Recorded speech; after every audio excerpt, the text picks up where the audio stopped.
referring to the judge at the right at Justice Murima.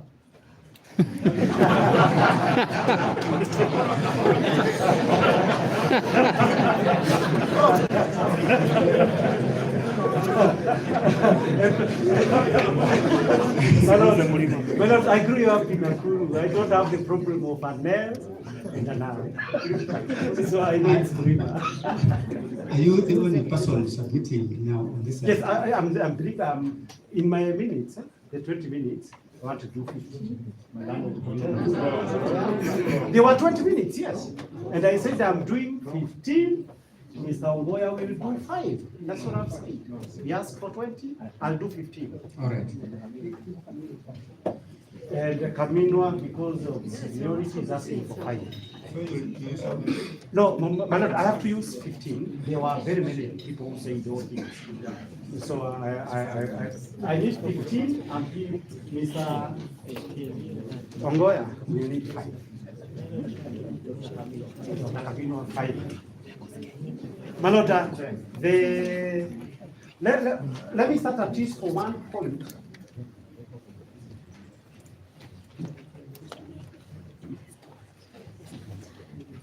My learned colleague, Mr. Ndegwa, whom I respect a lot, is saying that probably we start with 2 points raised by a learned colleague, Mr. Joseph Kamoto.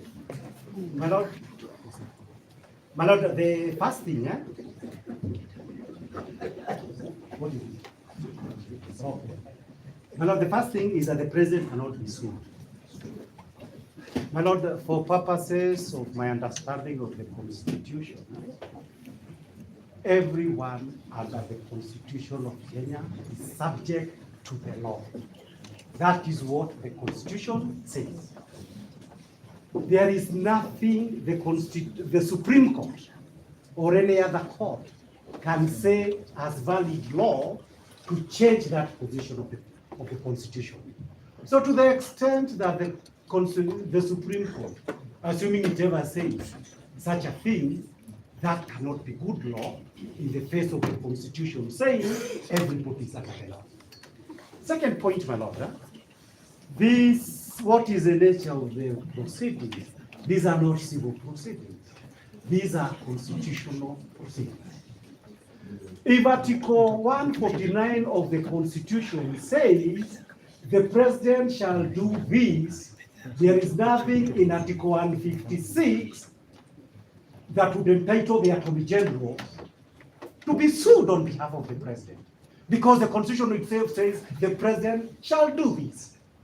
My lord, also, if this is Bill of Rights enforcement, if the petitioners are saying the violator of the law is the president of Kenya, then the mandate of this court is to ensure the president does not violate the Bill of Rights. Nobody else can be sued on his behalf. I think we have done with that preliminary issue. Oh, and there is these issues of vacancy. My lord, I was imagining that if this vacancy is troubling anybody in Kenya, 2 things. Number one, you would have seen some urgency in reconstituting IEBC. Some of the petitions that are before you, or that will find your way to your hands, are also saying the president cannot do what is so desperate to do because there is no IEBC. So that is coming. So if there is any urgency, anybody who cares about vacancy, let us start with IEBC. My lord, also, if, and I think Kenya are entitled to this information, Mr. Kamodo appears so ready that a vacancy in the office of the president may arise. Perhaps this is information the people of Kenya are entitled. Why is that so? Well, I'm not saying anything. I've ended there. I don't know. I did say it. I did say it. Yes, my lord. Now coming to the main issue, my lord. This forum, somebody said we are sitting past the desk. It made me remember something. I think I saw the presiding judge was practicing at some time when I was practicing as a lawyer in the 1990s. And I remember going to court very many times with Dr. Mungai, Paul Muite, and Dixon Kamau Korea. What was it all about? My Lord, during that time, and when we could go to those cases, there was no distinction that was made. My Lord, with your very kind permission, I'm constrained to just want to get some clarification. Are we re-urging the application? No, I'm Because responding. the role you have as in Illinois, you are supposed to be responding to issues that have arisen. I don't think what you're speaking to has arisen, and there is no latitude that extends to that direction. My Lord, we stand. We want to give some guidance.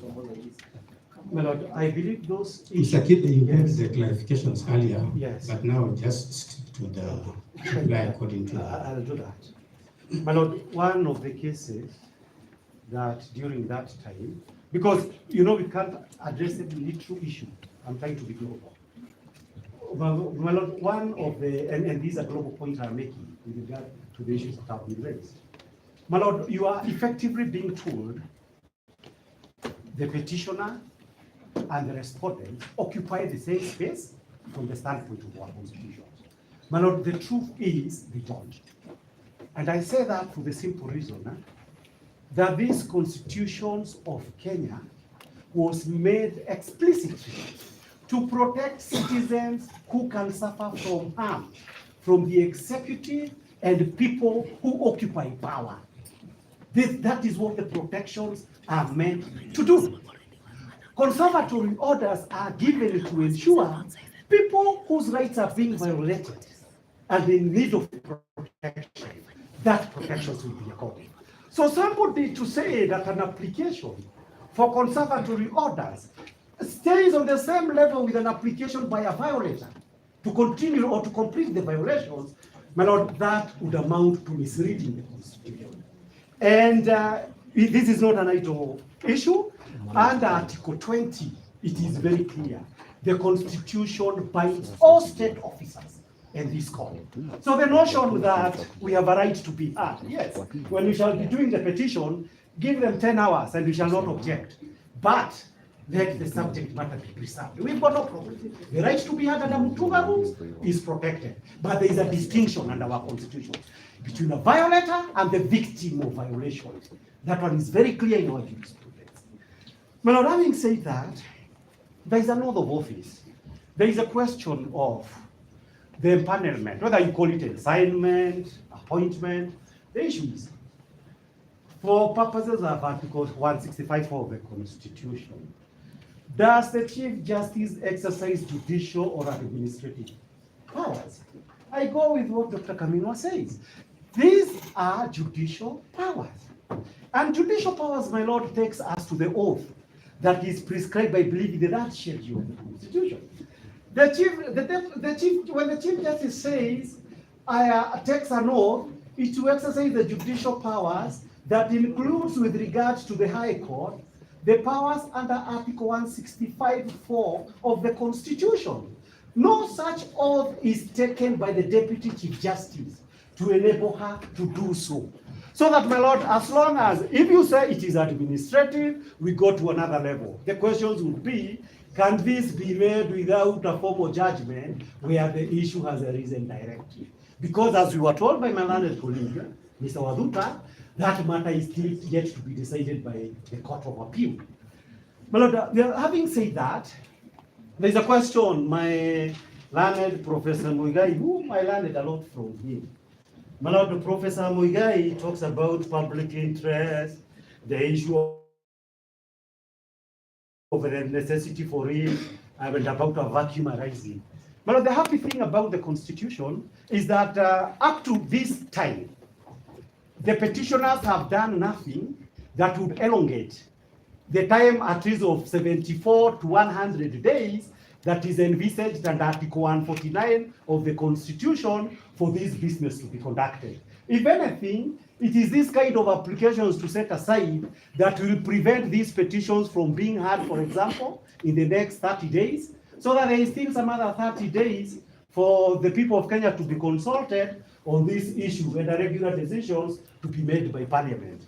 My Lord, there is an issue that an absurdity is being created. Who is creating an absurdity? The absurdity, my lord, that is being created is this. And strictly speaking from Article 25 of the Constitution. Article 25 of the Constitution says the right to be heard is absolute, even during an emergency. How can this right ever be absolute, and this court were to take away the subject matter before that right is exercised, and you do not call that an absurdity? We are actually here to prevent that absurdity. In fact, you can have a ranking of absurdity. The biggest absurdity, my lord, would be this, Article 125. All rights under Article 24 can be limited. Under Article 25, the right to be heard is absolute. It is binding on everybody. That's the biggest absurdity that can occur. Who supports that absurdity? The respondents. My lord, we go next to Professor Ojienda. Of course, Professor Gedu said many things which you cannot deal with all of them. This internal memo, where is it? Oh, it's here. My lord, this internal memo, first of all, we note, when the question was asked, is it anywhere? It is not in the CTS. Start one. Number two, or portal for the cases that have actually been filed. My lord, the second issue, there is no reply affidavit for this court to be able to deal with it. But what does it actually say? It says, during my absence, I request you, your lordships, to be in charge. I will, however, be available on email or telephone for consultation. My lord, the last sentence, plain meaning of English, would mean to me that Chief Justice from Geneva or anywhere else she was cannot be able to carry out certain administrative functions. But when she says that to be consulted, this was clearly made in the knowledge that there are certain things that I must do, notify me so that I can do them. The appointment of judges could be made by the Chief Justice in accordance with the constitutions from Geneva. My lord, I could have said more, there is no much time. My lord, they say they are challenging ex parte orders. My lord, what ex parte orders is the main issue. The ex parte orders we are challenging is a conservatory order to ensure that before this court, there will be integrity and the constitutions will be upheld. And the kind of circus we had in parliament will not happen before you. My lord, my lord, for purposes of where do we want this matter to be completed? My lord, they said this is that they want the matter to be completed. We are more desperate for this matter to be completed. And that is why in the expectation of the petitioners, we expected that the first business of this court, like it happens every time I sit on benches, and I've sat on very many, they say, this matter is very urgent, we cannot hear preliminary matters, let's go straight to the petition. So we are very desperate to have this matter heard. My lord, there is my learned colleague, Mr. Nyamodi, whom again is a good friend of mine, I respect. CJI occupies 3 constitutional offices, I agree. But the only issue of distinction is, under Article 165(4) of the Constitution, she cannot be able to perform that function any more than we could say she could transfer judges. Transfer of judges is actually more or less administrative, but she doesn't do it because it is an important office that goes with the office of the Chief Justice. But if this is judicial, she cannot be able to do it. My lord, the issue of Conchela, again, the issue is contextual. The Chief Justice was a party, and therefore in Conchela, as far as I am concerned, the matter, the Deputy Chief Justice did so as an acting Chief Justice. Even Gachagua or anybody else who gets into that position, when they are acting as acting president, there are certain decisions that they can make, but they must wear that position. In this letter, there is nothing that suggests that the Deputy Chief Justice was turned into an acting Chief Justice by the CJ. Equally importantly, there is no express delegation that my powers under Article 165(4) would now be performed by the Deputy Chief Justice. My Lord, the issue of Gumbo came with some funny issue on concealment of material facts. I do not know. I struggled to listen that we have concealed anything. Now, as anything, we actually even did an affidavit. We had a right to do an affidavit. It is not indicated that this document, which was in our possession, as I understand the law of disclosure, we failed to disclose it. All the other issues they are raising are points that are in contention. That does not amount to concealment, as I understand it within the law. My Lord, there was the question that no basis for Getonga Murugaros, I'm trying to rush. Murugara. Okay, that's very sorry. Oh, that's okay, my friend. My Lord, he says, and I agree with him, that this matter is very important for the 50 million Kenyans. I could not agree more. A matter that is so important to 50 million Kenyans, the least that could be expected is that proceedings are going to be conducted in open, without suspicions, without undue hurry and pressure. But my Lord, if the petitioners, and already they are feeling, I'm feeling pressure that I started to do, if the petitioners feel that they are under pressure in a certain matter, that is not an expressed emergency under the constitutions of Kenya, it leaves a big question mark. If for some reason there is a desperation to turn businesses that the constitution say you should do it within around 80 to 100 days into 4 hours, there's a big problem, and that must be addressed. I'm about to finish. My Lord, so that for purposes of those issues, I agree with him. It just points out to the care that must be taken that these proceedings are not misunderstood. This court in particular must not be understood that it was under undue influence, that we must wear somebody Wednesday, Thursday, or something like that. This must be done within the 4 corners of the Constitution. If that one is not done, my Lord, there would be a huge problem, not just of perception, but the huge problem that in Githongori versus Republic, they were talking about. The world, Africa, and everybody else is watching. And what are they watching? How are we going to consider to reduce time, for example, that is expressly set out the Constitution into hours? And to do what?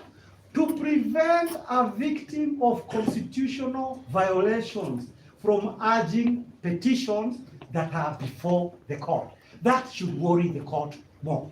2 points that are remaining. Mr. Wanyama, I have to choose between Wanyama. Oh, Wanyama is the last one. My Lord, the issue of Wanyama is national stability. He made several points. That is probably the only one I will address myself. In some way I can do the rest.